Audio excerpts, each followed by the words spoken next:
onkoma wabona no pay no na emu eya pa na wonim se nkwanta so no pay boss a obrempon ba di akire abamu 35 years na obi eku abamu ayi nye posifo radem yeso tum so mo preye pa moja wo ho owie ya ode na kwose atonkom efie gye nan bia yi bi ode na kwosem nti enne ena posifo e won kwanta se adifo mu di asemi achi nyame nsira mo 35 years o CJ ni pedi boni na sam yi wo ka enkosi hwe se srobi anim se me ku nipa yete na ebeku bi srobi ani ho srobi ani ho ti eku nipa se nipa da sani hwe nipa ni eku nipa se ni antontom fam ma aye bon se pa na yeku no ba be ye bedru ni ye se ye Christopher ye se ye nkrabofo ye kita Bible ye kita Quran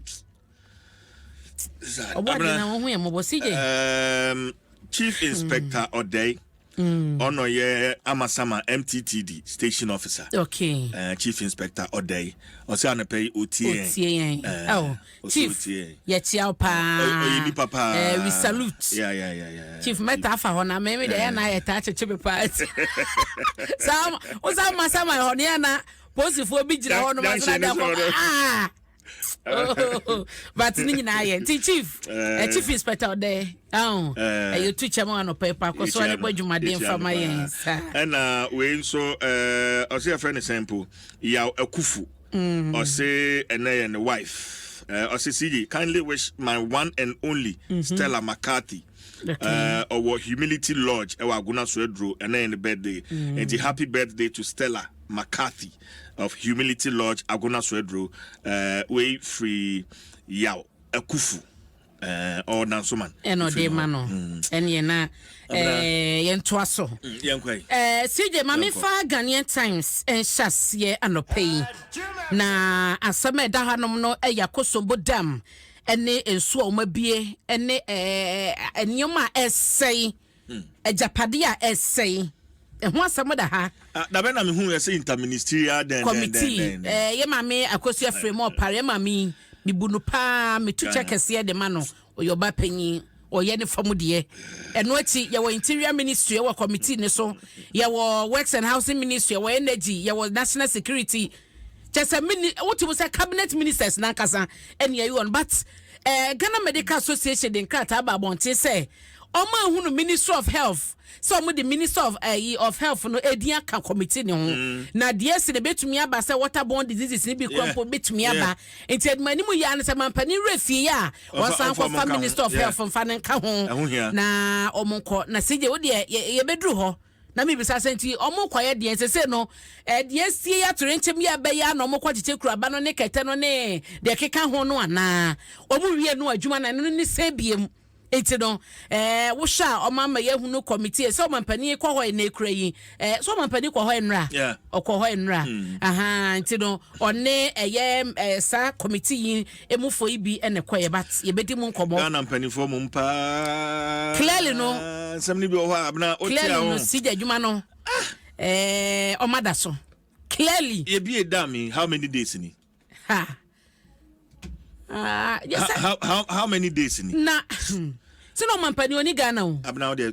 so no mampani oni Ghana minim se be you ano ye de ba o nkoma ye bi di hanu no de yan krata no ne nkoye no yo mamen kan ye enti awa ha omo kire se armed forces omo rescue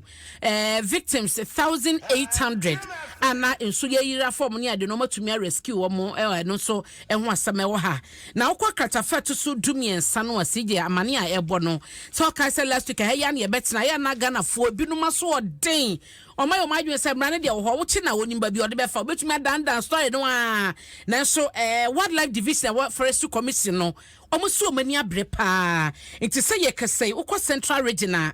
mankasim ena sinfosu omo chi nipa du a omo de omo kwakogina emranim emoa ye wo wroma ye se samwa we ye fiti August bo so mi de di kan ekosi December 1st no untumi nkum samwa no se je chese obi nte ye emfa obi ho enti abofo ena eye omo oni choba operators ibie no ena wildlife division o ma che wo nipa 10 wo sha emoy na se ye komugu ha ihwe the other head ya do wa pa o de na ti hwe yi ya so wontumi nkum adowa ne kakraka bekom kwa no onyem wontumi nkum adowa wontumi nkum aprawa ohun emo ani bi won ma wontumi nkokum wo menam se sabre na omonyenye ma omo be wo nti jamwa no some few months 3 months no na emo yin dan omontumi enwo na omo asentre no tere bi kwa wakonya bia akuna benisi apodwe yesida ya wi wo mo ni omo mani nyina eno so de hwenfa so ahu enti omati nipa edu ewo ho a wo mo de omo kwako gina emranim eno da nchen so a na ekraka de wempo Minister of Information and Ghana Journalists Association so mo say